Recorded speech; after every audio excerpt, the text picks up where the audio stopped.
Gokulam jewellers 20,000కు మించి కొనుగోలుకి gold coin, diamonds కి 5,000 ఆఫర్, ఎలక్ట్రిక్ బైక్ గెలుపొందే గొప్ప అవకాశం.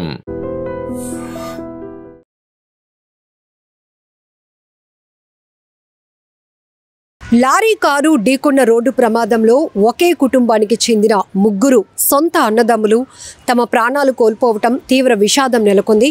సత్యసాయి జిల్లా నల్లచెరువు పెద్ద ఎల్లంపల్లిలో జరిగినటువంటి ఘోర ప్రమాదం ఆ గ్రామంలోనూ ఆ కుటుంబంలోనూ తీవ్ర విషాదాన్ని నింపిందని చెప్పుకోవచ్చు. మీరు చూస్తున్నారు స్క్రీన్పై విజువల్స్లో వీళ్ళు ముగ్గురు కూడా సొంత అన్నదమ్ములు.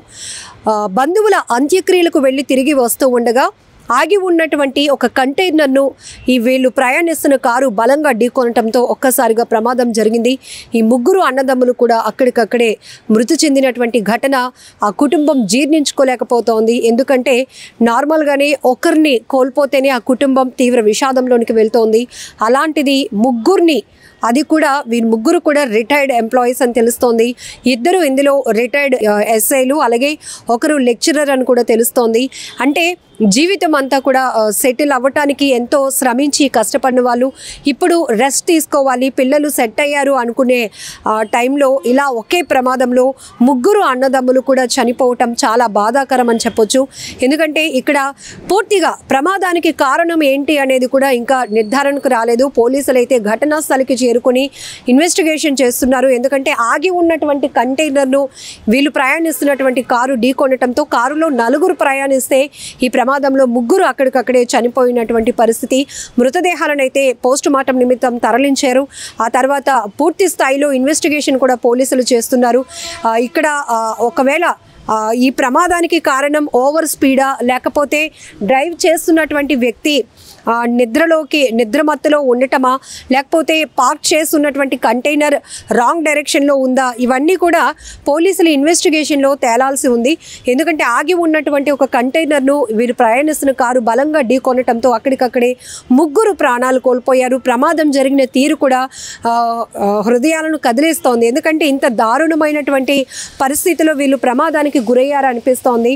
ఈ మధ్య కాలంలో మనం చూస్తున్నాం చాలా, అంటే ఈ ప్రమాదంలో చనిపోయిన ముగ్గురు అన్నదమ్ములు కూడా అన్నమయ్య జిల్లా మదనపల్లికు చెందినవారుగా తెలుస్తోంది. పూర్తిగా ఆ ఊరిలో తీవ్రమైనటువంటి విషాదం అలముకుంది. ఎందుకంటే వాళ్ళతో ఉన్నటువంటి బాండింగ్, ఆ ఊరు వాళ్ళు ఒక్కొక్కరు కూడా ఆ రిలేషన్స్ని రీకలెక్ట్ చేసుకుంటున్నారు. ఎందుకంటే ప్రతి ఒక్కరు కూడా వాళ్ళ ఫ్యామిలీస్ని సెటిల్ చేయడానికి అహర్నిశలు కష్టపడ్డారు. ఇప్పుడు రిటైర్ అయిన తర్వాత హ్యాపీయెస్ట్ లైఫ్ లీడ్ చేయాల్సిన వాళ్ళు, విశ్రాంతి తీసుకోవాల్సిన వాళ్ళు ఇలా ఒక బంధువుల అంత్యక్రియలకు వెళ్ళి తిరిగి వస్తూ ప్రమాదానికి గురై తమ ప్రాణాలు కోల్పోవటం, అందులోనూ ముగ్గురు అన్నదమ్ములు ఒకే ప్రమాదంలో ప్రాణాలు విడవటం అనేది చాలా బాధాకరమైన విషయం.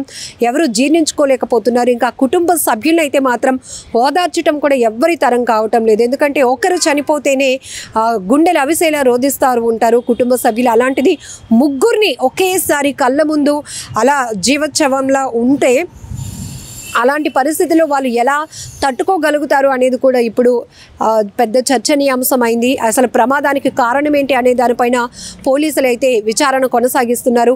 ఈ మధ్య ప్రమాదాలు మనం చూస్తున్నాం. ఓవర్ స్పీడ్, అలాగనే డ్రైవర్లు నిద్రమత్తులోనికి జారటం, అదుపు తప్పి వాహనాలు బోల్తా కొట్టడం, దీంట్లో ప్రయాణిస్తున్న ప్రయాణికులు చనిపోవటం, ఇలా మనం చాలా చూస్తున్నాం. కానీ బంధువులు అంత్యక్రియలకు వెళ్ళి తిరిగి వస్తున్న కారులో నలుగురు ప్రయాణిస్తున్నారు. అందులో కంటైనర్ను ఢీకొన్నటువంటి కారులో ముగ్గురు అన్నదమ్ములు కూడా తమ ప్రాణాలు కోల్పోవటం చాలా విషాదాన్ని నింపిందని చెప్పొచ్చు. ఆ కుటుంబ సభ్యులైతే మాత్రం ఆ ముగ్గురికి సంబంధించినటువంటి వాళ్ళు ఎంత ఎఫర్ట్ చేశారు లైఫ్లో, పిల్లల్ని ఇలా సెటిల్ చేశారు. ఈ టైంలో వాళ్ళు రెస్ట్ తీసుకోవాలి, కాస్త ఉన్న లైఫ్ని ఎంజాయ్ చేయాలి అనుకునే టైంలో ఇలా ప్రమాదానికి గురవ్వటం, ప్రాణాలు కోల్పోవటం అనేది ఈ మాటలు రావటం లేదంటూ కూడా కుటుంబ సభ్యులు చెప్తున్నటువంటి రోధిస్తున్న తీరు ప్రతి ఒక్కరి కంట కన్నీరు తెప్పిస్తోంది, గుండెల్లో విషాదాన్ని నింపుతోందని చెప్పొచ్చు. ఎందుకంటే ముగ్గురు, మీరు స్క్రీన్ పైన చూస్తున్న ముగ్గురు సొంత అన్నదమ్ములు, ముగ్గురు రిటైర్డ్ అయినటువంటి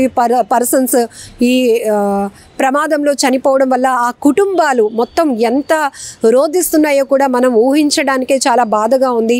ఏదేమైనా కూడా రోడ్డు ప్రమాదాలపై ఎప్పటికప్పుడు పోలీసులు అప్రమత్తం చేస్తూనే ఉన్నారు. అతి వేగం వద్దు, అతి వేగం అనేది కొంచెం మనం గమ్యం ఎర్లీగా చేరుకుంటామనే ఆలోచన ఉండొచ్చు, కానీ ఫస్ట్ మనం సేఫ్ జర్నీని మర్చిపోతున్నారు చాలామంది.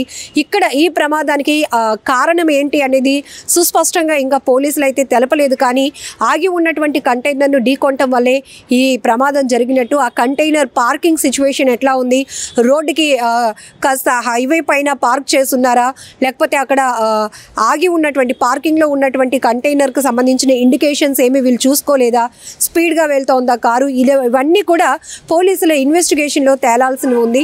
ఏదేమైనా రోడ్డు ప్రమాదాలపై చాలా అప్రమత్తంగా ఉండాల్సిన అవసరం ఉంది. ఎందుకంటే ఏ క్షణంలో ఏం జరుగుతుందో తెలియదు. కొద్ది నిమిషాలైతే ఇంటికి చేరుకునే వాళ్ళు కూడా అక్కడికక్కడే ప్రమాదానికి గురై ప్రాణాలు పోగొట్టుకుంటున్నటువంటి పరిస్థితులు ఉన్నాయి. కొన్ని రోడ్డు ప్రమాదాల్లో చిన్న పిల్లలు సైతం అక్కడికక్కడే ప్రాణాలు విడుస్తున్నారు. తమ వారిని కళ్ళెదుటే కోల్పోవటం చూసి మిగతా వాళ్ళు గుండెలు అవిసేలా రోధిస్తున్న తీరు, ఇంకా ఆ ఘటనను మేము మర్చిపోలేకపోతున్నాం, ఇదొక బ్లాక్ డేగా ఇట్లాంటి మాటలు కూడా కుటుంబ సభ్యులు చెప్తూ ఉండటం జీర్ణించుకోలేకపోతున్నాం, తట్టుకోలేకపోతున్నాం అని వాళ్ళు పడుతున్నటువంటి ఆ బాధ, ఆ నరక యాతన మనం చూస్తూనే ఉన్నాం. కనీసం మనం రోడ్డు ప్రమాదాలను నివారించడానికి మనం సేఫ్గా సెక్యూర్డ్గా ఇంటికి చేరుకునే మన ప్రయాణం సేఫెస్ట్ జర్నీగా వెళ్ళాలి అంటే కూడా మనం కూడా కొంత జాగ్రత్తగా ఉండాల్సినటువంటి అవసరం ఉంది. ఎందుకంటే రోడ్డు ఎక్కినాక మనం జాగ్రత్తగా ఉండొచ్చు, ఎదుటివాడు జాగ్రత్తగా ఉండకపోవచ్చు. నిర్లక్ష్యం ఎవరిదైనా కూడా అనవసరంగా అమాయకుల ప్రాణాలు పోతూ ఉన్నాయి. రోడ్డు ప్రమాదాల్లో ఎక్కువగా జరుగుతున్నాయి ఈ మధ్యకాలంలో. ఆ ప్రమాదాల్లో ఎక్కువ మంది ప్రాణాలు కోల్పోతూ ఉండటం మరింత బాధాకరమైన విషయం. ఇక్కడ సత్యసాయి జిల్లా నల్లచెరువు పెద్ద ఎల్లంపల్లిలో జరిగినటువంటి ఈ రోడ్డు ప్రమాదంలో లారీని ఢీకొన్న కారు, ఈ రోడ్డు ప్రమాదంలో కూడా ఒకే కుటుంబానికి చెందిన 3 సొంత అన్నదమ్ములు తమ ప్రాణాలు విడవటం అనేది చాలా బాధాకరమైన విషయం.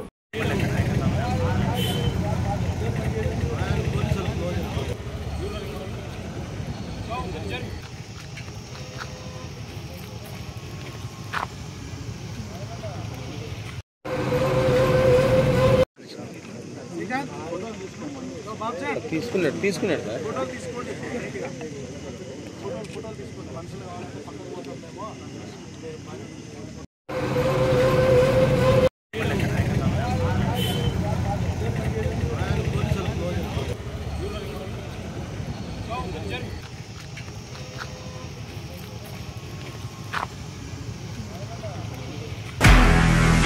నిజంగా ప్రస్తుతం ఉన్నటువంటి సమాజం దేనికి ప్రయారిటీ ఇస్తుంది? ఆర్థిక సంబంధాల చుట్టూ మాత్రమే తిరుగుతుంది. మళ్ళీ ఎన్నికలంగానే చాలా విరక్తి కలుగుతాం.